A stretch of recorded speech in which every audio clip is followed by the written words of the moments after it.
Hola, ¿qué tal? Buenas tardes. El día de hoy vamos a iniciar con el estudio de capítulo número 3, que es la primera semana de desarrollo de la ovulación a la implantación. Este capítulo es muy importante, ya que nos está hablando del ciclo ovárico, la ovulación y estas fases. Para iniciar es importante destacar que al llegar a la pubertad, la mujer comienza a tener ciclos regulares cada mes. Y estos ciclos sexuales vamos a estar viendo que van a estar controlados por el hipotálamo. Bueno, ya tenemos un video del hipotálamo en donde yo siempre me gusta colocar la lámina terminalis, el quiasma óptico, luego vamos a tener los tubérculos mamilares y ya de aquí tenemos el del mesencéfalo, ¿sí? Eh, Vamos a tener mesencéfalo, iniciando acá, médula oblonga, ¿sí? El puente, el mesencéfalo, y aquí en la parte posterior, este, ahí podemos ver esta relación aquí con el hipotálamo. Aquí vendría, le dijimos, los tubérculos familiares, pero antes de llegar aquí tenemos algo que es la glándula hipófisis. Entonces aquí tenemos la glándula hipófisis, el quiasma óptico, que está superior a la glándula hipófisis, ¿sí? Por eso es importante cuando hay por ejemplo, un adenoma hipofisiario que comprime a las vías que cruzan en el quiasma óptico, el paciente refiere mianopsia bitemporal. Pero bueno, aquí nada más es sacar el hipotálamo, ¿sí? Porque en el hipotálamo y este eje de hipotálamo hipofisiario o glándula pituitaria va a ser muy importante para estar controlando estos ciclos sexuales. Entonces, tenemos algo que es la hormona liberadora de gonadotropinas, o lo conocen como GnRH, que es el de gonadotropin releasing hormone. ¿Sí? Que va a ser esta hormona liberadora de gonadotropinas. Esta se va a sintetizar en el hipotálamo. Tenemos unos núcleos específicos, que el supraquiasmático, el supraóptico, el paraventricular, ¿sí? Todos estos se estudian en el video de hipotálamo. Ya por aquí se los estoy dejando. Y bueno, entonces vamos a tener aquí la hormona liberadora de gonadotropinas. Y esta hormona liberadora de gonadotropinas, como su nombre lo indica, va a generar esta liberación, ¿sí? De gonadotropinas. ¿Y dónde va a actuar? Recuerden que la glándula hipófisis se divide en adenohipófisis y neurohipófisis. Tenemos aquí el tallo hipofisiario. Es importante destacar que aquí vendría lo que es el hueso esfenoides en la silla turca. Esta va a actuar en lo que es la adenohipófisis. Es importante recordar las células de la adenohipófisis y la neurohipófisis. Para la adenohipófisis tenemos la mnemotecnia sola contigo, es decir, somatótropas, somatótropas, lactótropas, corticótropas, sola conti, tirótropas y gonadótropas. Esta es una mnemotecnia de sola contigo para nunca olvidar cuáles son las células que se encuentran en la adenohipófisis. Entonces, somatótropas, lactótropas, corticótropas, tirótropas y gonadótropas. Aquí nos vamos a enfocar en las gonadótropas, ya que estas van a ser importantes para esta liberación de lo que vamos a estar secretando, son las gonadotropinas. Entonces tenemos la FSH, recuerden, adenohipófisis y neurohipófisis. Bueno, y en la neurohipófisis tenemos lo que es la hormona antidiurética, ¿sí? La ADH, y también tenemos la oxitocina, que estas vienen del núcleo, la oxitocina viene del núcleo paraventricular, que es del hipotálamo, por aquí está, en relación a los ventrículos laterales, y la hormona antidiurética en el núcleo supraóptico, ¿sale? Ponen en relación con el quiasma óptico. No confundir con el núcleo supraquiasmático, porque el núcleo supraquiasmático va a estar en relación superior al quiasma óptico, y el núcleo supraquiasmático se encarga del ciclo del ritmo circadiano, ¿sí? Bueno, entonces ya cuando llegaron esta gonadotropina, gonadotropin releasing hormone, vamos a ver que la liberación de FSH y LH va a ser muy importante. Claramente, estas van a estimular y controlar los cambios cíclicos en el ovario. Entonces, al inicio de cada ciclo ovárico, se dice que entre 15 y 20 folículos primarios 15, 20 folículos primarios. Folículos primarios preantral van a recibir estimulación ¿de quién? De la FSH, es decir, de la hormona folículo estimulante o follicle stimulating hormone, ¿sí? Y bueno, la hormona es importante destacar que no es necesaria para promover el desarrollo de los folículos primordiales hasta la fase de folículo primario, pero sin ella es importante destacar que estos folículos primarios van a morir y se atresian, por eso es importante. De este modo, la hormona folículo estimulante va a rescatar entre 15 y 20 de las células, ¿sí? A partir de esta reserva de folículos primarios que van a estar siempre en formación continua. Entonces, en condiciones normales, es importante destacar aquí que uno de los folículos va a alcanzar la maduración completa. Entonces, uno alcanza la maduración completa y solo un ovocito se va a liberar. Entonces, tenemos la liberación de un ovocito. ¿Qué pasa con los otros? Bueno, los otros se van a degenerar y ya lo que nosotros conocemos como atresia, ¿vale? Entonces, la hormona folículo estimulante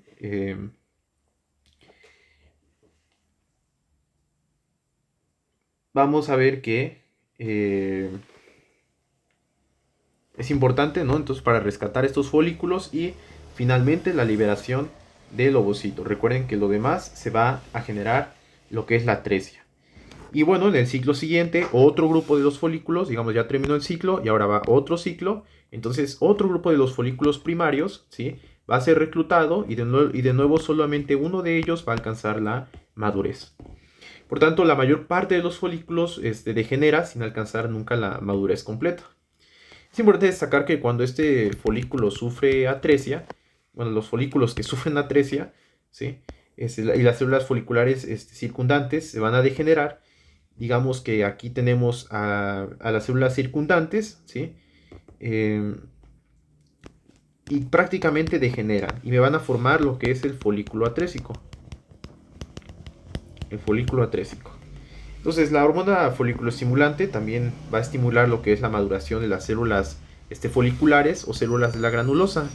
Entonces, aquí van a estar las células. Aquí tenemos, perdón, células de la granulosa. Y estas van a estar en relación con van a estar en relación con el ovocito. Bueno, es importante destacar aquí que esta proliferación de células, además de esta estimulación por la FSH, pues vamos a ver que su proliferación va a estar mediada por el factor de diferenciación de crecimiento 9, que es el GDF9. Entonces, el Growth Differentiation Factor, que es el 9, va a ser muy importante porque tenemos que como ya vimos en el capítulo 1, vamos a ver que se va a unir a la ARN polimerasa y en adición a ello se genera esta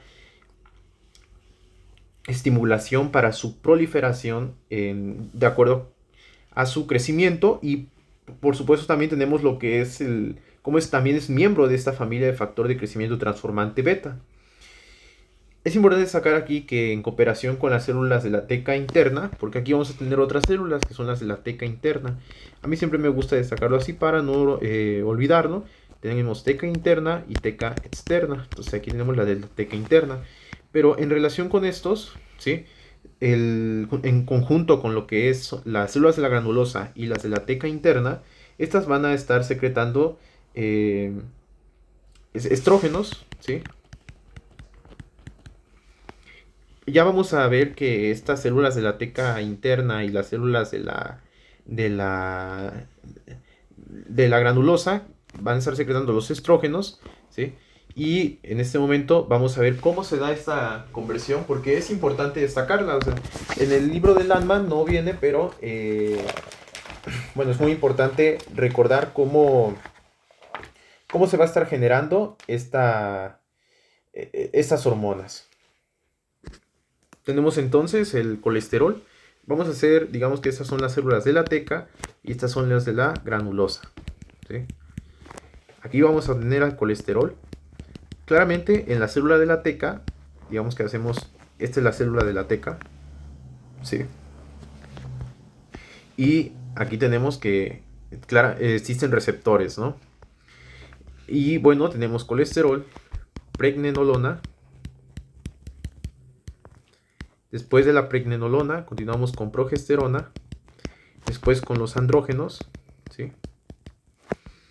Ahora, estos células de la teca, vamos a ver que van a pasar aquí a la otra célula que dijimos, células de la granulosa. Igual, colesterol, a partir del colesterol, pregnenolona, ¿sí? Luego continuamos con la progesterona.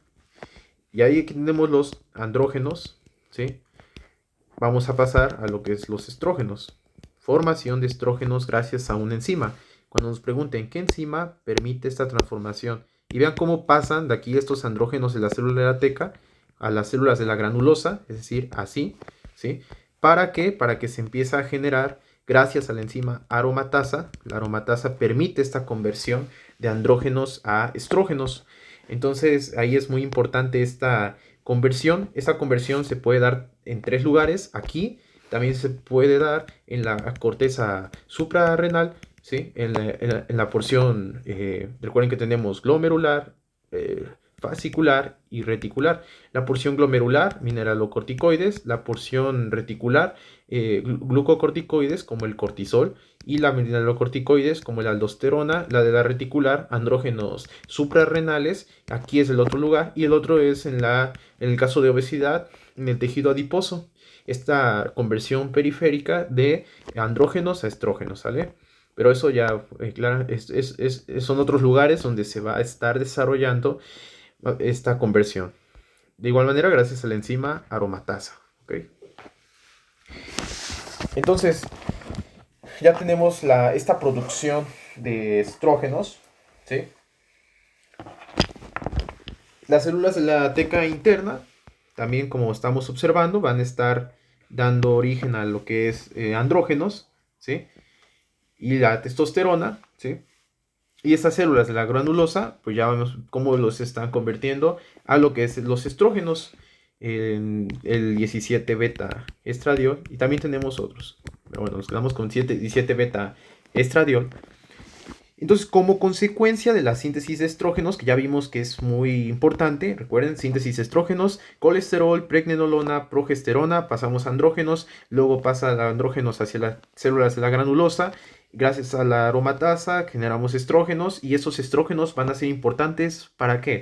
Cuando nos pregunten por qué son importantes, bueno, los estrógenos son importantes porque el endometrio uterino va a entrar en una fase folicular o proliferativa. También va a generar un adelgazamiento del moco cervical para permitir el paso de los espermatozoides. Y además el óvulo anterior de la glándula hipófisis va a empezar a recibir estimulación para secretar lo que es la hormona luteinizante.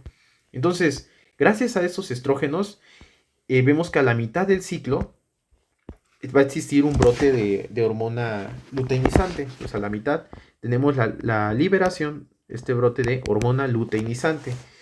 Cuando existe este brote de esta liberación de hormona luteinizante, se van a empezar a elevar las concentraciones del factor promotor de la maduración y va a hacer que los ovocitos terminen la primera división meiótica e inicien una segunda división meiótica, porque recuerden que se quedaron en pausa, como lo vamos a ver en el capítulo número 2, y después vamos a ver que va a generarse la segunda división meiótica, pero esta se va a quedar también en pausa. ¿Sale? Y ahorita vamos a ver por qué. También la hormona luteinizante va a estimular la producción de progesterona en las células del estroma folicular, ¿sí? Generando la luteinización. Entonces aquí es muy importante esta estimulación para la producción de progesterona, que ahorita vamos a ver qué son estas células del estroma folicular, y además va a inducir lo que es la rotura, ¿sí? Aquí la rotura del folículo y la ovulación. Muy bien. Ahora vamos a iniciar con el estudio de la ovulación. En los días inmediatos previos a la ovulación, es decir, aquí cuando ya existe una influencia de la hormona folículo estimulante y la hormona luteinizante, ¿sí? El folículo vesicular va a crecer con rapidez. Incluso dice que este folículo vesicular, recuerden, tenemos aquí el folículo vesicular, nos dice que llega a alcanzar hasta 25 milímetros, ¿sí? Este folículo vesicular se va a convertir en un folículo vesicular maduro. Este folículo vesicular maduro se conoce como folículo de Graf, ¿sí? Tenemos el folículo de Graf. Y a la par del desarrollo final del folículo vesicular, vamos a ver que va a ocurrir un incremento abrupto de LH, que finalmente vamos a ver que el ovocito primario completa la primera división meiótica y el folículo va a ingresar a una etapa que se conoce como la etapa vesicular. Una etapa vesicular preovulatoria. El ovocito entonces queda detenido después en su metafase, ¿sí? Alrededor de las 3 horas antes de la ovulación. Y la superficie del ovario va a comenzar a mostrar este abultamiento localizado y en su ápice aparece un centro avascular. Digamos que aquí tenemos los ovarios y vamos a ver que se va a estar generando un abultamiento localizado, ¿sí? Aquí tenemos que es el estigma, ¿sale? Ese estigma prácticamente es cómo es que se empieza a mostrar ese abultamiento localizado en el ápice y prácticamente el centro va a ser avascular, ¿sí? Entonces, inicia la concentración alta de hormona luteinizante y empieza la actividad de la colagenasa. Esa colagenasa va a ser muy importante porque la colagenasa va a degradar, ¿sí? Las fibras de colágena que van a estar en relación con el folículo, ¿sí? Entonces aquí va creciendo, pum, y digamos que hacemos la imagen, ¿sí? Aquí podemos ver el ovocito circundando. Y ya después vemos cómo se forma el estigma. Además, gracias a la colagenasa se empieza a generar esta degradación de las fibras de elastina, ¿sí? Y finalmente nos va a estar dando la degradación de la misma, ¿sí? Y que se pueda romper y que salga el ovocito. Ahora, esas concentraciones de prostaglandinas también van a aumentar en respuesta al pico de hormona luteinizante y se empiezan a inducir contracciones musculares en la pared del ovario, lo que finalmente inicia la liberación del ovocito. Recuerden que aquí tenemos las fimbrias, ¿sí? Ya para pasar a lo que es las trompas de falopio, ¿sí? Y bueno, ya después de eso vamos a ver que estas contracciones ya expulsaron al ovocito, ¿sí? Se liberan junto con las células de la granulosa. Entonces el ovocito, tenemos aquí la liberación del ovocito junto con las células de la granulosa que se derivan del cúmulo óforo que van a estar rodeando y flotan para salir del ovario, ¿sí? Y algunas células de este cúmulo óforo, que ya dijimos, da origen a las células de la granulosa, del cúmulo óforo, vemos que se van a quedar aquí y se van a estar reacomodando en lo que es, ya digamos, ya salió el ovocito. Aquí tenemos las células de la granulosa, ¿sí? Y es importante destacar que estas se van a reacomodar y al reacomodarse forman lo que es la corona radiata. La corona radiata, que aquí va a estar la zona pelúcida o la ZP. Y alrededor tenemos la corona radiata que viene de las células de la granulosa que se reacomodaron, o esas células del cúmulo óforo que se reacomodaron para formar la corona radiata. Algo muy importante tenemos que destacar es el cuerpo amarillo o el cuerpo lúteo. Tras la ovulación, estas células de la granulosa que permanecen en la pared del folículo roto, aquí tenemos las células de la granulosa que permanecen en la pared del folículo roto, junto con las células de la teca interna. Recuerden que teníamos las células de la granulosa, las vamos a colocar con amarillo, y luego las células de la teca interna. Esas células de la granulosa y la teca interna, ¿sí? son vascularizadas por vasos sanguíneos circundantes. Y gracias a este estímulo de la hormona luteinizante, ¿sí? Van a desarrollar un pigmento amarillo, ¿sí? Y se van a transformar en lo que son las células luteínicas. Las células luteínicas. ¿Qué van a formar estas células luteínicas? Bueno, el cuerpo lúteo, ¿sí? Ahí tenemos el cuerpo lúteo y van a estar secretando estrógenos y progesterona. La progesterona junto con algo de estrógeno va a hacer que la mucosa uterina ingrese a la fase progestacional o secretoria para prepararse la implantación del embrión. Entonces hay más progesterona que va a ser muy importante cuando estamos viendo el ciclo. En el ciclo va a haber fase proliferativa. Entonces aquí ya a la mitad tenemos la ovulación, este pico de LH, luego la fase secretora. Después tenemos la menstrual. Pero en la fase secretora es aquí quien le va a estar proporcionando esta progesterona en el caso de la fase secretora a nivel del endometrio, ya vamos a ver cuáles son sus cambios posteriormente, pero es este mayor desarrollo de glándulas para poder darle este sostén, ¿sí? Al embrión si se presenta la fecundación, implantación del embrión. Tenemos aquí la fase secretora que gracias a la hormona, gracias a la progesterona del cuerpo lúteo es que pueden generar estos cambios en el endometrio, ¿sí? Justo como preparación, ¿sí? Para la implantación del endometrio. Entonces, mayor concentración de progesterona dada por el cuerpo lúteo que va a estar generando pues el cambio así a nivel del endometrio para prepararse ante la implantación del embrión.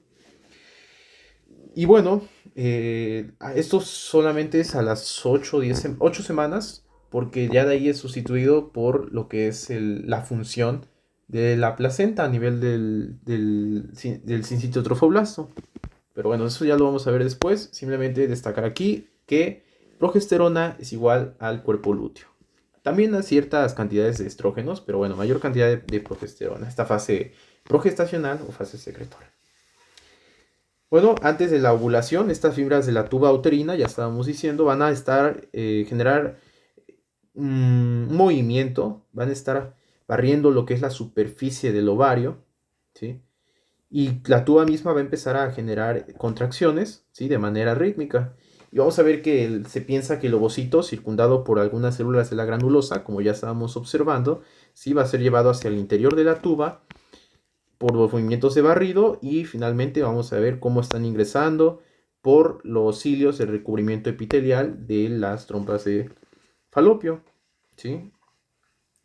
Entonces ya una vez dentro de la tuba, las células del cúmulo retraen sus procesos citoplasmáticos de la zona pelúcida y van a perder el contacto con el ovocito, entonces queda libre el ovocito, ¿sí? Y bueno, esta va a ser impulsado por contracciones musculares. Es como este movimiento gracias a las contracciones musculares y por los cilios también que hay en la mucosa de la tuba uterina, ¿sí? Y bueno, ya de ahí tenemos que esta velocidad depende mucho del ambiente endocrino durante y después de la ovulación. Normalmente se dice que ya cuando llega a la cavidad uterina, ¿sí? Tenemos útero. Ya cuando llega a la cavidad uterina, ¿sí? Aquí vemos que se dice que va a ser en 3 a 4 días, ¿sí? Y bueno. El cuerpo blanco es muy importante porque si la fecundación no ocurre, el cuerpo lúteo, que ya dijimos, que va a estar secretando la progesterona para darle este sostén en caso de que se presente una implantación del embrión, ¿sí? Y además generar estos cambios a nivel del endometrio, el cuerpo lúteo va a alcanzar su máximo desarrollo alrededor de los 9 días. A los 9 días ya es su máximo desarrollo Y vamos a ver que puede reconocerse con facilidad una proyección amarillenta en la superficie del ovario, pero después el cuerpo lúteo se va a contraer por la degeneración de las células luteínicas. Esta degeneración de células luteínicas, que ya dijimos quiénes son las células luteínicas, las células de la granulosa y las células de la teca interna, entonces generas una degradación de esas células y a este proceso lo conocemos como luteólisis, ¿sí? Y esto va a constituir una masa de tejido cicatrizal fibrótico que lo conocemos como el corpus albicans o cuerpo blanco, ¿ok?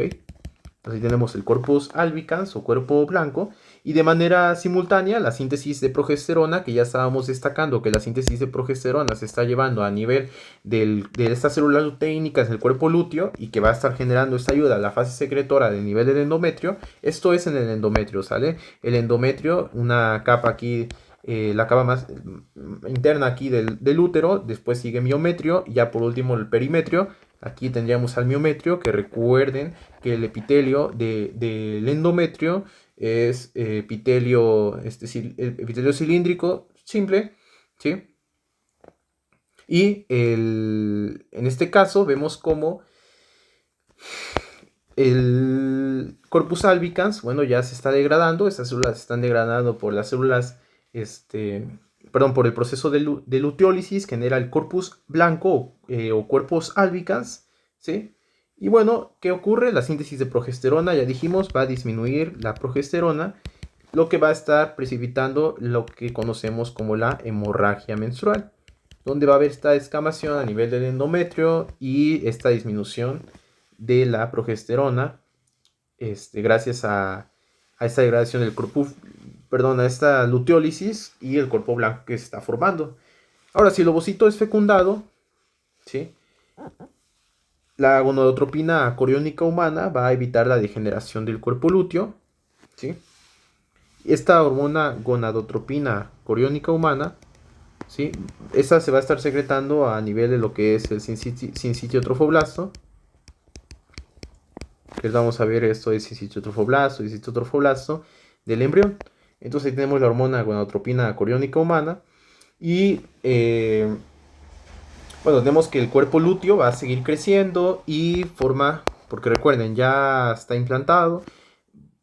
Perdón, sí, ya se está implantando, ya se está desarrollando aquí, entonces empieza a generar el citofibroblast, hormona gonadotropina coriónica humana, y esta hormona gonadotropina coriónica humana hace que el cuerpo lúteo no se degenere. Por tanto, sigue creciendo este cuerpo lúteo.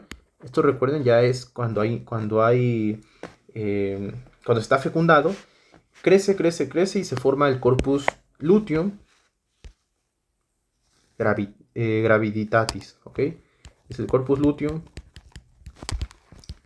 graviditatis. Es el corpus luteum graviditatis o el corpus lúteo del embarazo. Y ya vemos que al final del tercer mes esa estructura puede corresponder a entre un tercio y la mitad del tamaño del ovario, ¿sale? Entonces se hace más grande. Y estas células lúteas de tonalidad amarilla van a estar secretando progesterona hasta final del... Bueno, aquí el Landman dice que hasta final del cuarto mes, ¿sí? Ya habíamos comentado algo al respecto. Y a partir de entonces empieza a involucionar con lentitud, al tiempo que esta secreción de progesterona del componente trofoblástico de la placenta se va a volver suficiente. Entonces aquí es importante destacar el cuarto mes, es el cuarto mes en donde ya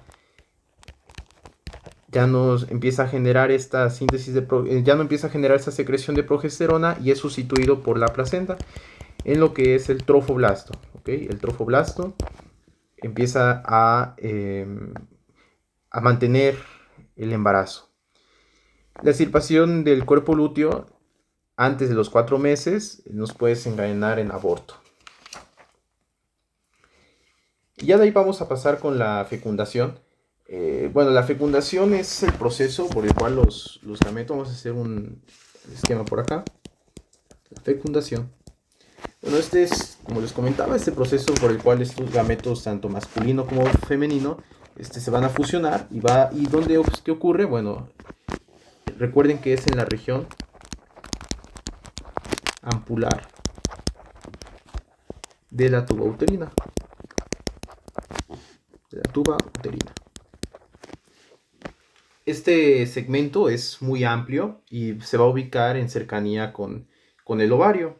Ahora, estos espermatozoides pueden conservar durante varios días su viabilidad durante el aparato reproductor femenino y solo 1% de los espermatozoides depositados en la vagina van a ingresar al cuello uterino. Entonces aquí tenemos nuestro esquema, ¿verdad? Aquí vemos cómo vamos a ver el cervix. Aquí tenemos la vagina, ¿sí? Ya de ahí iríamos hacia lo que es vulva, ¿no? Con sus labios menores, labios mayores y las estructuras que están ahí, las glándulas, considerar las glándulas de Skin, glándulas de Bartholin. Entonces ya vemos que 1% de los espermatozoides depositados en la vagina va a ingresar al cuello uterino y aquí es donde pueden sobrevivir muchas horas, ¿sí? Y este movimiento del espermatozoide desde el cuello uterino hasta la tuba uterina va a estar recorriendo, ¿sí? Justamente aquí vemos cómo va a ocurrir por contracciones del útero, ¿sí? Están generando estas contracciones del útero y normalmente son estas contracciones, no es por su propulsión, entonces es muy débil, ¿sale? Pero lo importante aquí es que es por las contracciones mismas. Entonces el viaje desde el cuello uterino hasta el oviducto puede realizarse en tan solo 30 minutos o puede requerir hasta 6 días. ¿Sí? Entonces, ya una vez que aquí empiezan ya el recorrido, ¿sí?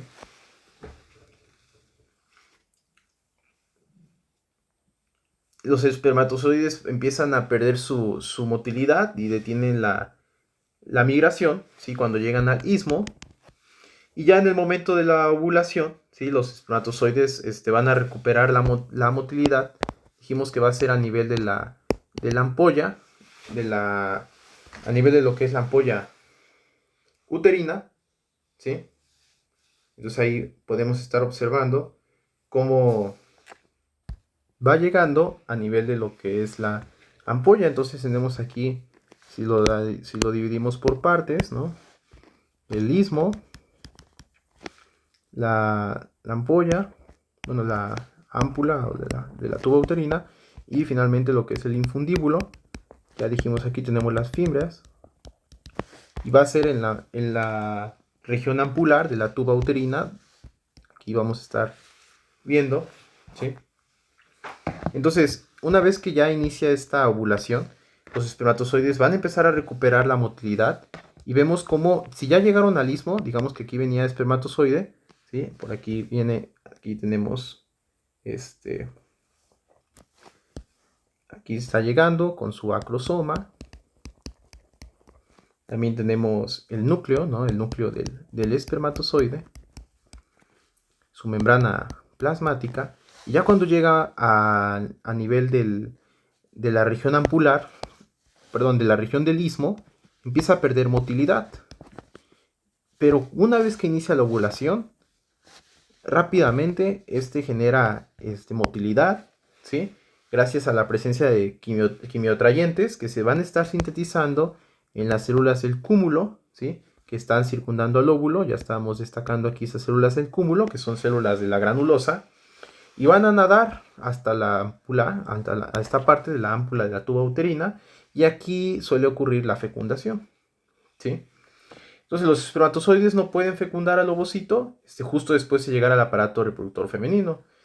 ¿Por qué? Porque estos necesitan tener un proceso que se llama capacitación y además reacción acrosómica. Entonces tenemos la capacitación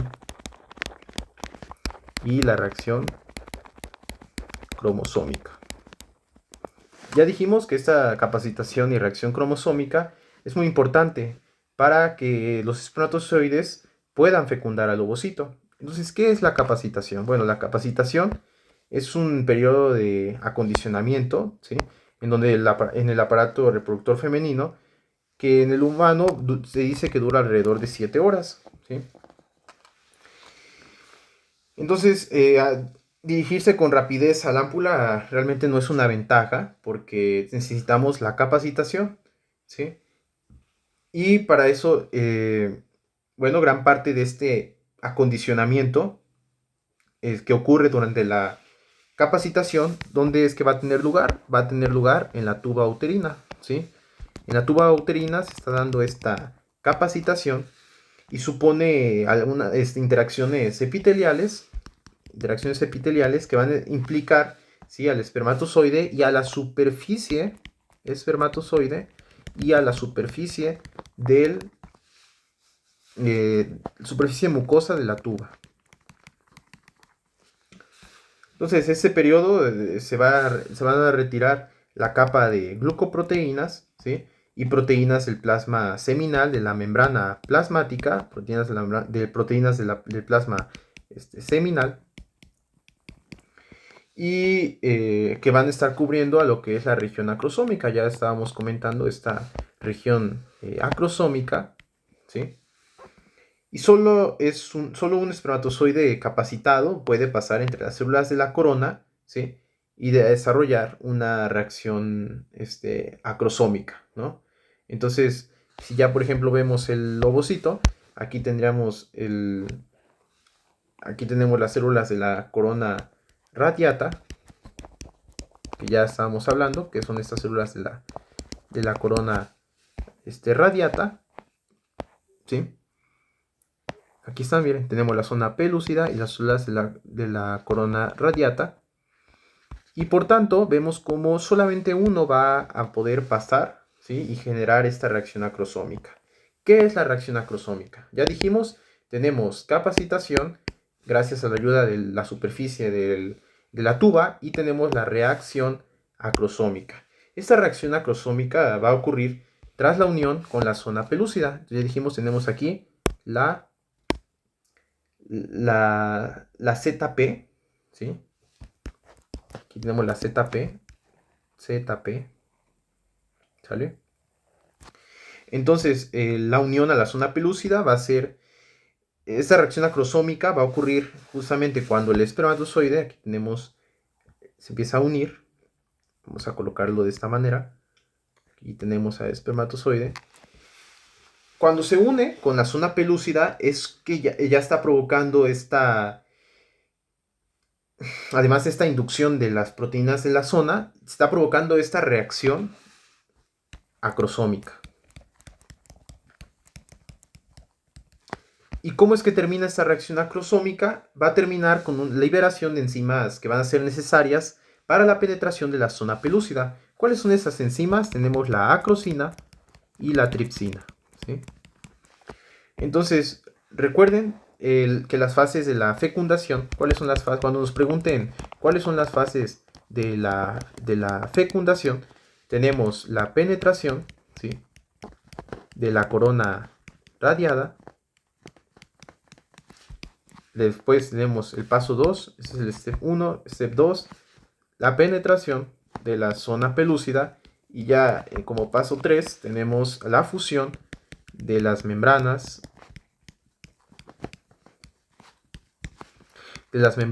celulares del ovocito y del espermatozoide. Muy bien.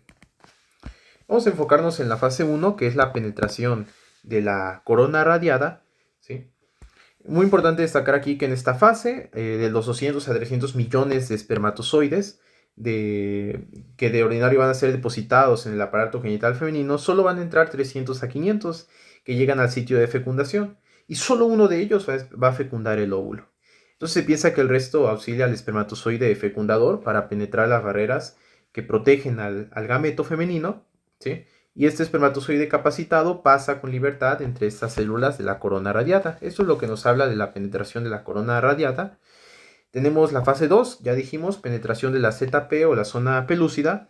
Entonces, ¿hablamos de la zona pelúcida? No. ¿Qué es la zona pelúcida? Bueno, la zona pelúcida va a ser una cubierta de glucoproteínas. Bueno, ya estábamos comentando aquí algunas glucoproteínas. Pero bueno, la zona pelúcida prácticamente son glucoproteínas que van a estar circundando al óvulo y van a facilitar y van a mantener la unión con el espermatozoide, ¿sí? Al tiempo que va a estar, se empieza a generar esta inducción de la reacción acrosómica.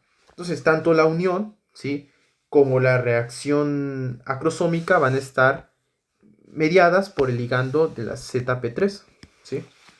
Esta P3 es una proteína de la zona pelúcida. Y bueno, tenemos la liberación de enzimas acrosómicas, ya dijimos, como la acrosina, ¿sí? Que va a permitir a los espermatozoides que penetren a esta zona, bueno, al espermatozoide que penetre a la zona pelúcida, ¿sí? Y va a entrar en contacto con, con la membrana plasmática del ovocito. Entonces, ya cuando entra en contacto con la membrana plasmática, bueno, pues ya estamos viendo de que ya sobrepasó lo que es ya generó esta penetración de la corona radiata y la zona pelúcida, ¿sí? Y es importante destacar aquí que la permeabilidad de esta zona pelúcida se modifica cuando la cabeza del espermatozoide entra en contacto con la superficie del ovocito. Entonces, este contacto, digamos que aquí ya está en contacto con la cabeza del espermatozoide, ¿sí? Va a empezar a generar liberación de enzimas lisosómicas. Entonces aquí se empiezan a generar la liberación de las enzimas lisosómicas. ¿Gracias a qué? A unos gránulos corticales. Que estos gránulos corticales van a estar cubriendo a la membrana plasmática del ovocito. Entonces, estas enzimas van a alterar las propiedades de la zona pelúcida. A esta alteración se le conoce como reacción de zona, ¿sí? Entonces, prácticamente aquí ya se está uniendo, ¿no? Aquí está la cabeza, aquí tenemos la membrana, y cuando se une, los cambios a nivel de la zona pelúcida, recuerden, zona pelúcida es esta, aquí tenemos la corona radiata, aquí tenemos la membrana. Cuando se une, directamente hace un cambio a nivel de la zona pelúcida. Aquí tenemos una reacción de zona, y esa reacción de zona es importante ¿para qué? Para evitar la penetración de otros espermatozoides y, en adición a ello, inactivar sitios receptores para los espermatozoides específicos de la especie de la superficie de la zona pelúcida. A veces se han encontrado otros espermatozoides incrustados cuando están aquí en la zona pelúcida, pero solamente uno va a ser capaz de penetrar al ovocito. Entonces aquí por aquí estaría otro, ¿no? Y bueno. Y ya finalmente tenemos la fase 3, que la fase 3 dijimos que es la fusión de las membranas celulares del ovocito y del espermatozoide. Entonces, esta adhesión inicial, ¿sí?, del espermatozoide al ovocito va a ser mediado por la interacción de integrinas, ¿sí? Estas integrinas van a estar ubicadas sobre el ovocito y sus ligandos desintegrina, y además de las integrinas tenemos las desintegrinas, ¿sí?, que van a estar en el espermatozoide, ¿sí? Y bueno, esta adhesión, ¿sí?, tras esta adhesión, las membranas plasmáticas del espermatozoide y del óvulo se van a fusionar. Entonces, vemos cómo ya inicia una fusión de sus membranas. Aquí tendríamos al ovocito, vamos a colocar el ovocito así de esta manera. Al ovocito secundario dijimos que va a estar en su segunda división meiótica, ¿vale? Segunda división meiótica. Ahí va a estar atrapado a nivel de lo que es la metafase. Y además, aquí ya se fusionaron las membranas, perdón, ya se fusionaron las membranas, ¿sale? Ya se fusionaron. Aquí también, bueno, va a haber un cuerpo polar en división, ¿sale? Entonces, ¿qué ocurre? Ya se hizo esta fusión, ¿sí? Entonces, puesto que la membrana plasmática que cubre el capuchón acrosómico de la cabeza desaparece durante la reacción acrosómica, la fusión real como tal va a ocurrir entre la membrana del ovocito, ¿sí?, y la que cubre en la parte posterior de la cabeza, porque aquí ya desapareció en la parte de la reacción acrosomal. Entonces, la parte posterior, con su unión en la membrana del ovocito, generando esta fusión de membranas. Y bueno, en el humano, tanto la cabeza como la cola del espermatozoide van a ingresar al citoplasma del ovocito.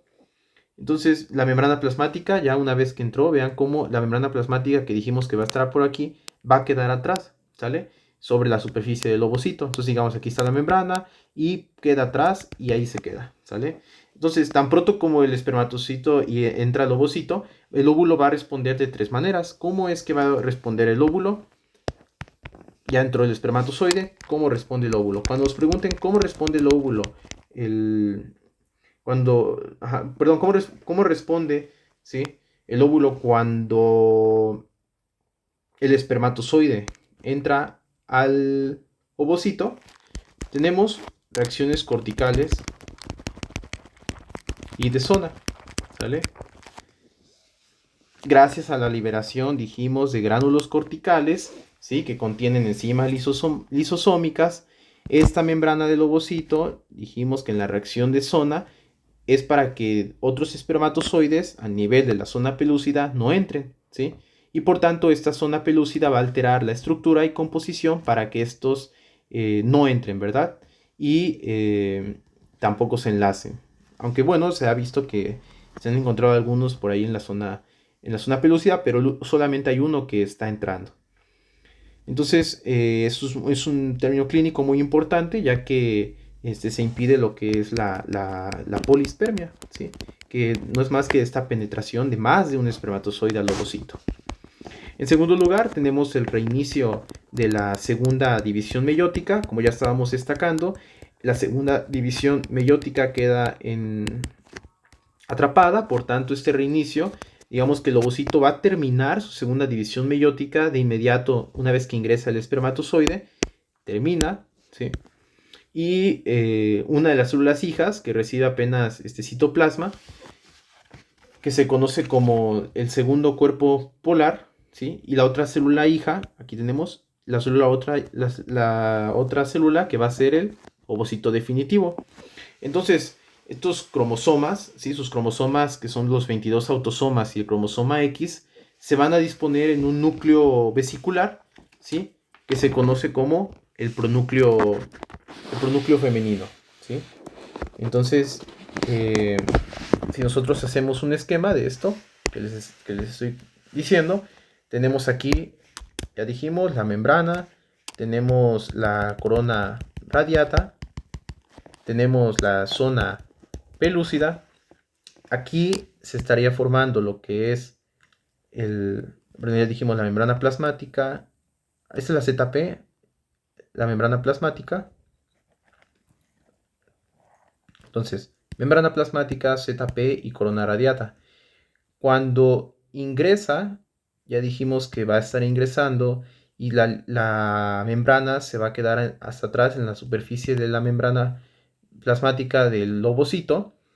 Aquí tenemos a este ovocito en la metafase, pero una vez que entra ya reinicia su segunda división, por tanto va a dar origen al cuerpo polar, al segundo cuerpo polar y finalmente al ovocito definitivo.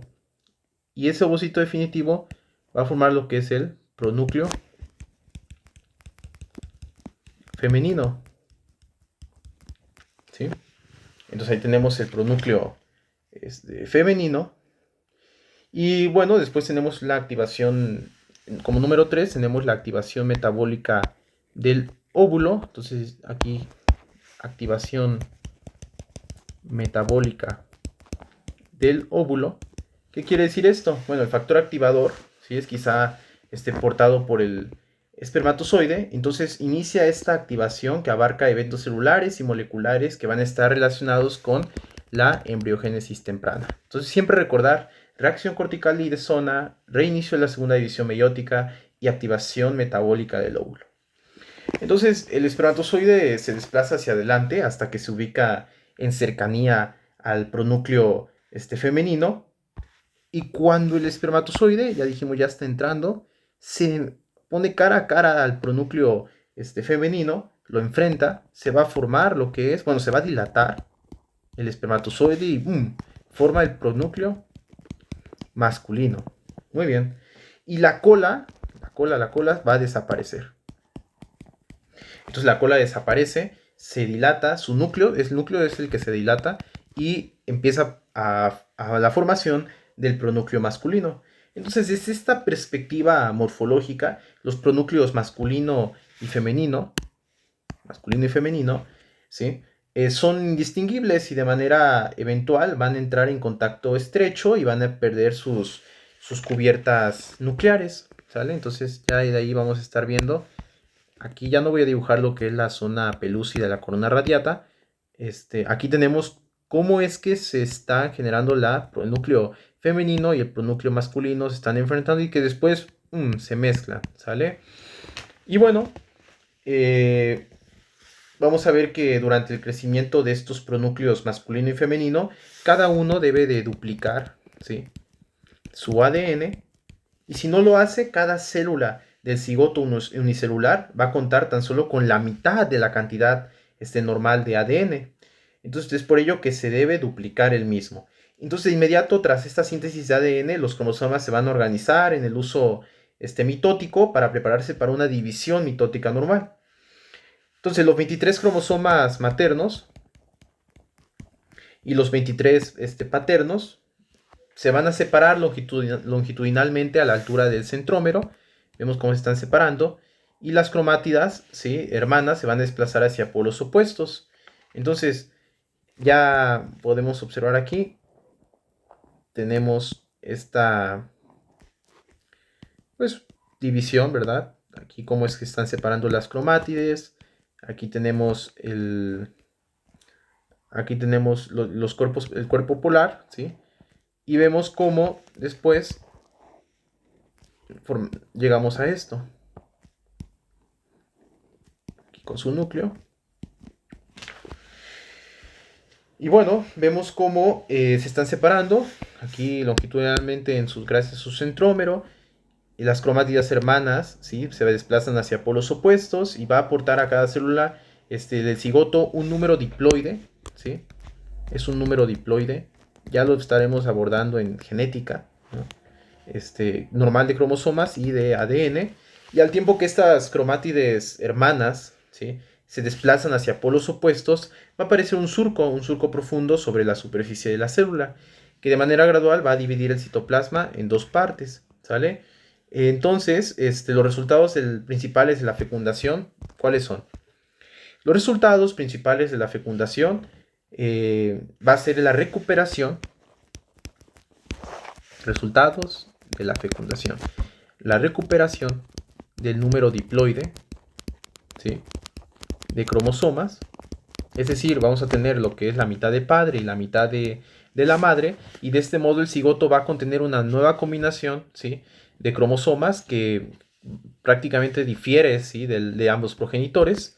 También tenemos la determinación del sexo del nuevo individuo, ¿sí?, ya que un espermatozoide que porta un cromosoma X va a dar origen a un embrión femenino, y si porta un cromosoma Y genera lo que es un embrión masculino, ¿no?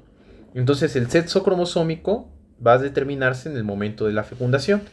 Y además inicia la segmentación. Segmentación. Sin la fecundación, este ovocito va a degenerar 24 horas después, ¿sí?, de la ovulación.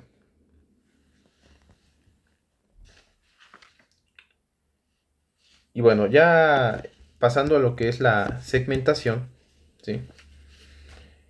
Bueno, en el caso de la segmentación, vemos que una vez que el cigoto, ¿sí?, alcanza esta etapa bicelular, es una etapa bicelular finalmente, sufre una serie de divisiones mitóticas que van a incrementar su número de células, ¿sí? Entonces estas células hacen más pequeñas con cada división de segmentación y se van a conocer como blastómeras. Entonces, ya dijimos de 2, pasamos 4. Ya después vamos a pasar a unas células, ¿sí?, que van a conformar un cúmulo con disposición latza. Y también tenemos aquí más células. Entonces prácticamente son las blastómeras, ¿no?, que hasta la etapa de 8 células conforman un cúmulo con disposición latza, pero ya después de la tercera segmentación, estas blastómeras van a alcanzar el máximo contacto entre sí. Entonces ya empieza a generar mayor contacto y van a formar una esfera que se va a mantener unida gracias a estas uniones estrechas, que ya estaremos viendo en histología. Y bueno, este proceso, la compactación segrega a las células internas, ¿sí? Que tienen una comunicación extensa, ¿sí? Mediada por uniones nexo de las externas. Y ya alrededor de los 3 días después de la fecundación, las células del embrión compactado se van a dividir de nuevo para formar lo que es la mórula. Entonces aquí la mórula va a contener 16 células. Y las células al interior de la mórula van a constituir lo que es la masa nuclear interna. Y lo que está alrededor de cada célula de la mórula, o más bien, sí, alrededor, vamos a estar formando lo que es la masa celular externa. La masa celular interna, esta masa celular interna va a originar todos los tejidos del embrión. Y la masa celular externa va a estar conformando lo que es el trofoblasto. ¿Sí? Que va a contribuir después este trofoblasto a la formación de la placenta. Y ya estaremos estudiando muy pronto qué es lo que va a cumplir como función. Entonces, más o menos al tiempo que esta mórula ingresa a la cavidad uterina a través de la zona pelúcida, digamos que aquí ya como mórula está penetrando, ¿sí? Hacia los espacios, hacia lo que es la cavidad uterina, ¿sí? Empieza a penetrar líquido hacia los espacios intercelulares. La zona pelúcida, vemos aquí, está aquí la mórula, tenemos la zona pelúcida. La zona pelúcida empieza a generar líquido, empieza a secretar líquido hacia los espacios intercelulares de la masa celular interna. Entonces esos espacios intercelulares empiezan a generar líquido. Y esos espacios confluyen y por último forman una sola cavidad, que esa cavidad se le conoce como blastocele. Entonces ahí tenemos el blastocele. Podemos esquematizarlo de esta manera para que no haya confusión. Tenemos aquí la masa celular externa, o ya dijimos el trofoblasto. Y aquí tenemos la masa celular interna, o el embrioblasto. Y aquí la masa celular externa. Pero dijimos que la zona pelúcida va a empezar a secretar líquido. Y ese líquido se le conoce aquí como blastocele, ¿sale? Y aquí, por ejemplo, tenemos al epitelio del útero. Y aquí tenemos el estroma, que el estroma es este tejido conectivo que va a estar soportando. Vemos cómo estas células, bueno, las voy a colocar aquí para que no haya confusión. La masa celular externa la voy a colocar como verde y la masa celular interna la colocamos en azul, ¿sí? Entonces vemos cómo esta masa celular externa o el trofoblasto inicia, gracias a estas células del trofoblasto, esta penetración. Y vean cómo la masa celular interna aquí quedan con sus células. Recuerden, esos son células, ¿sí? Y aquí está el epitelio del endometrio. Entonces,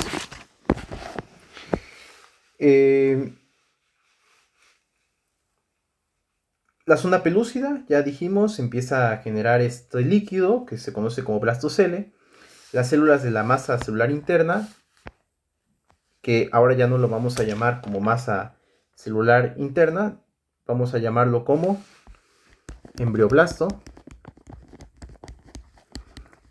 Y las células de la masa externa ya no las vamos a llamar como células de la masa externa, vamos a llamarlo como trofoblasto. El trofoblasto. Muy bien. Entonces se van a aplanar y van a constituir la pared epitelial del blastocisto, ¿sí? Entonces ahí tenemos el blastocisto humano. Ese es un ejemplo.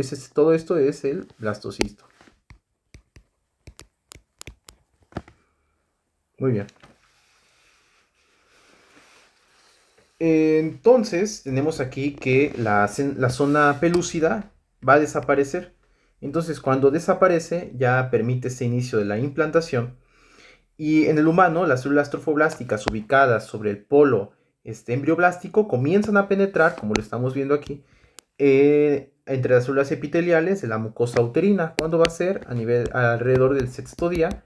Es cuando iniciamos esta penetración, ¿sí? Y incluso algunos estudios dicen que la L-selectina en las células trofoblásticas, la L-selectina y los receptores de carbohidratos en el epitelio uterino median el anclaje inicial del blastocisto al útero, ¿sí?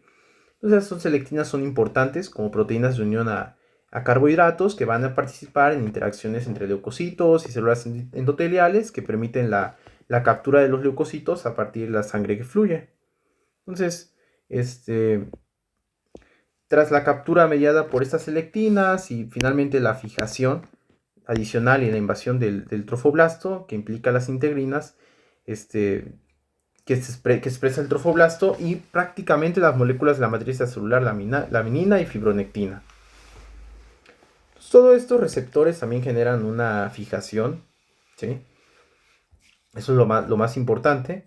Entonces, al final de la primera semana del desarrollo, el cigoto humano ha pasado por las fases de mórula, blastocisto y empieza lo que es la implantación de la mucosa uterina. Ahora, es importante destacar aquí, ¿sí? Lo que es el epiblasto, el hipoblasto y la formación del eje. Entonces, por la influencia de estos factores de crecimiento fibroblásticos, factores de crecimiento factores de crecimiento fibroblásticos, y en una etapa temprana del blastocito, las células del embrioblasto van a diferenciarse, ¿sí?, en células de epiblasto e hipoblasto. Entonces, el embrioblasto, ya dijimos, lo colocamos como en azul. Ahora vamos a tener células de epiblasto. Perdón. Es el otro, el azul, un poquito más clarito. Tenemos aquí, no. Tenemos las células del epiblasto y las células del hipoblasto. Las colocamos con amarillo. Entonces ya se empiezan a diferenciar y al inicio estas células se van a encontrar diseminadas. Vemos cómo están diseminadas, no hay como tal una estructura, ¿sí? Pero al acercarse al momento de la implantación, ¿sí?, por parte del trofoblasto, tenemos que se van a segregar según su determinación para convertirse en una capa dorsal. Tenemos la capa dorsal de células epiblásticas. Entonces aquí tenemos las células epiblásticas. Recuerden que aquí estaría el trofoblasto y el otro era el embrioblasto. Aquí tenemos el epiblasto y aquí se va a estar formando lo que es el hipoblasto. Aquí tenemos las células de hipoblasto en amarillo.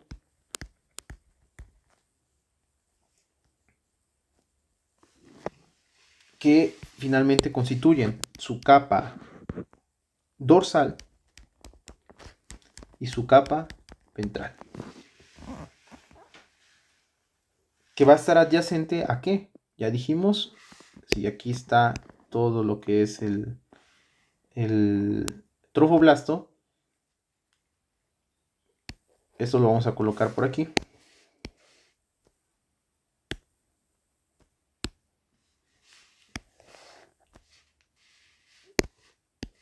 Lo demás, bueno, esto va a estar en relación. Lo vamos a colocar aquí. Tenemos aquí el epiblasto y en amarillo el hipoblasto. Claramente está en relación aquí con la superficie del trofoblasto y lo demás va a ser la cavidad del blastocisto, ¿no? Donde vamos a tener a este blastocele. Blastocele. Entonces así se va a establecer el embrión, la polaridad. Ya dijimos dorso, aquí tenemos dorsal y ventral. Entonces es una polaridad dorso-ventral. Muy bien. Entonces además algunas células del hipoblasto van a estar determinadas para que se constituya endodermo, un endodermo visceral anterior, EVA, y esas células van a migrar hacia lo que se va a convertir en el extremo craneal del embrión. Entonces ahí sería la parte craneal.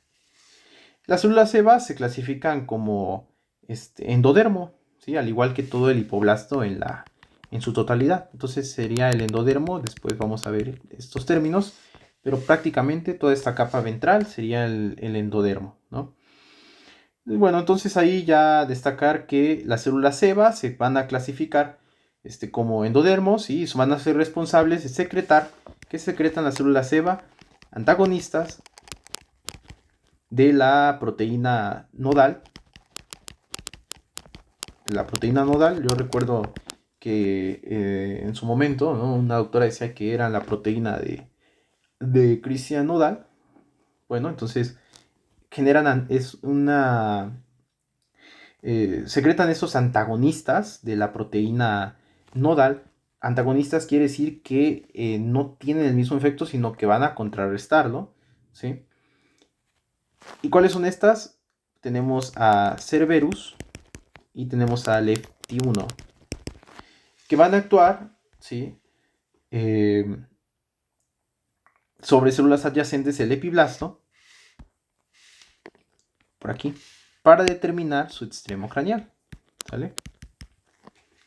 Si no existiera estos inhibidores o estos antagonistas nodal, Cerberus, LEFT1, se establece la estría primitiva, ¿sí?, en el extremo caudal del embrión. De este modo, el eje cráneo-caudal embrionario se establece cerca del momento de la implantación, pero ya saben, ¿no? Si no existe la estría primitiva, que ya vamos a ver qué es esto de la estría primitiva, se va a establecer en el extremo caudal del embrión. Por eso son tan importantes estos antagonistas de la proteína nodal como Cerberus y LEFT1 para generar este eje cráneo-caudal. Muy bien. Y bueno, ya para finalizar, es importante destacar que el útero, ya estamos hablando mucho del útero, tenemos su parte del endometrio con sus células cilíndricas, y después tenemos la parte de miometrio con su capa de músculo liso, y el perimetrio, que va a ser una capa ya peritoneal. Tenemos miometrio, la capa va a ser peritoneal, que va a estar cubriendo lo que es la pared externa. Y bueno, desde la pubertad, aquí de 11 a 13 años, hasta la menopausia, de los 45 o 55 años, el endometrio va a experimentar cambios en un ciclo de alrededor de 28 días, ¿sí?, bajo el control hormonal de los ovarios. ¿Y cuáles son esas fases? Ya estamos comentando la fase, por aquí tenemos las fases, fase folicular, fase proliferativa o folicular, fase secretoria y finalmente la fase menstrual. Entonces, la fase proliferativa inicia al final de la fase menstrual, ¿sí?, y se encuentra bajo la influencia del estrógeno. Entonces ahí tenemos el estrógeno, ya comentamos todo esto, solamente es un repaso, y va a ocurrir en paralelo al crecimiento de los folículos ováricos. Entonces ahí está madurando el folículo, ¿no? Por eso luego vienen los esquemas así, está madurando. Igual podemos hacer un esquema de cómo está el endometrio. Aquí, por ejemplo, ya generó lo que es la fase menstrual, digamos día 0, 4. Ya la fase proliferativa, vemos cómo empieza a volver a madurar esta capa de endometrio, ¿sí?, que tenemos una capa compacta, una capa esponjosa y una capa basal. Sí, que esa capa basal va a ser importante para esa constitución nuevamente de estas capas de endometrio, de esa capa funcional del endometrio, ¿sí? Y bueno, ya de ahí llega lo que es la la ovulación, gracias a este pico de LH, aquí dijimos es la hormona folículo estimulante, y ya en la fase secretora, gracias a la hormona luteinizante, bueno, esta fase secretoria o secretora comienza cerca de 2 a 3 días después de la ovulación. Aquí dijimos que es día 4, entonces ahí tenemos día 14 y día 21, ya estaría iniciando lo que es esta fase secretoria, que va a estar en respuesta a la progesterona. Ya dijimos que va a ser producida por el cuerpo lúteo, ¿sí? Y si no tiene lugar la fecundación, el desprendimiento del endometrio, que se va a desprender la capa compacta y la capa esponjosa, inicia, ¿sí? Y aquí vemos cómo va aumentando hasta llegar a lo que es la fase menstrual. Entonces ya en la fase menstrual se dio porque no ocurrió la fecundación, ¿sí? Y bueno, sí, y en caso de que exista esta fecundación, el endometrio va a facilitar la implantación y va a contribuir a la formación de la placenta, ¿no? Como ya lo estábamos viendo. En el momento de la implantación, ¿qué fase es la que nos encontramos? Cuando hay implantación, se va a encontrar en la fase secretora, ¿sí? Y en esta fase secretora, destacar aquí las glándulas, las arterias uterinas que van a estar turtuosas, y el tejido va a generar una ingurgitación. Y como consecuencia se pueden reconocer 3 capas distintas en el endometrio. Tenemos una capa, ya dijimos, compacta, una capa esponjosa y una capa basal. Y el blastocisto humano se va a implantar en el endometrio, en la cara anterior, en la cara anterior, ¿sí?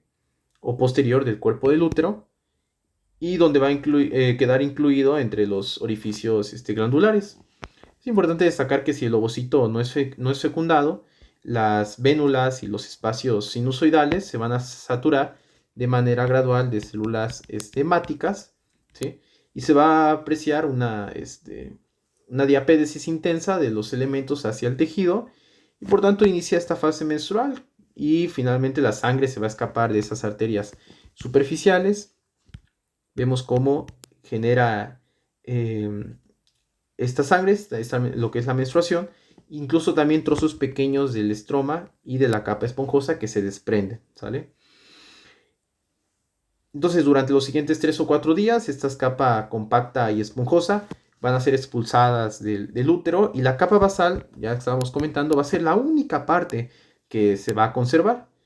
Y bueno, esa estructura va a estar irrigada por sus propias arterias, que son las arterias basales, y que, como ya les comenté, va a generar esta regeneración o esta reconstrucción tanto de glándulas y arterias para iniciar nuevamente con la fase proliferativa. Con esto terminamos el estudio, ¿sí? Entonces, solamente algunas preguntas: ¿cuál es el papel del cuerpo lúteo y cuál es su origen? ¿Cuáles son las 3 fases de la fecundación y qué reacción ocurre una vez que se fusionan las membranas del espermatozoide del ovocito? ¿Cuáles son las causas principales de infertilidad en hombres y mujeres? Y en un caso, ¿no?, una mujer ha padecido varios cuadros de enfermedad pélvica inflamatoria y ahora desea tener hijos. Sin embargo, ha tenido dificultad para concebir. ¿Cuál pudiera ser el problema y qué es lo que usted sugeriría? Y bueno, ustedes pueden pausar el video y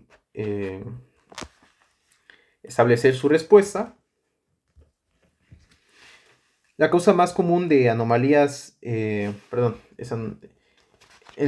cuanto a la primera pregunta, tenemos que el papel del cuerpo lúteo, ya lo comentamos en el video, es producir las hormonas esenciales para preparar el útero para el embarazo y luego mantener esa gestación hasta que la placenta adquiera funciones completas, ¿no?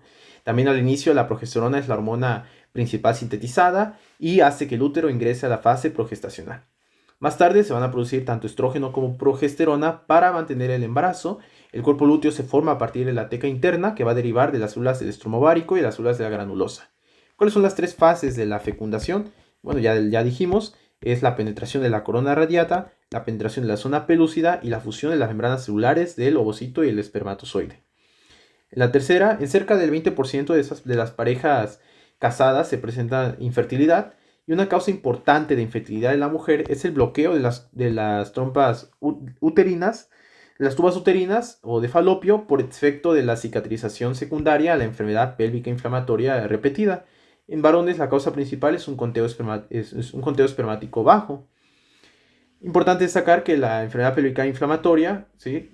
Relacionado con Neisseria gonorrhoeae o Clamidia trachomatis, es una de las causas principales de oclusión de los oviductos, es decir, aquí en la tuba uterina.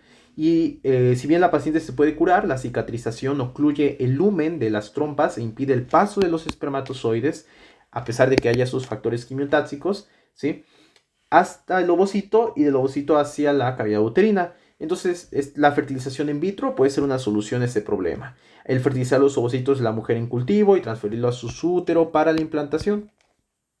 Y bueno, con esto terminamos el estudio. Espero que les haya gustado. Dejo aquí algunas imágenes por si quieren capturar.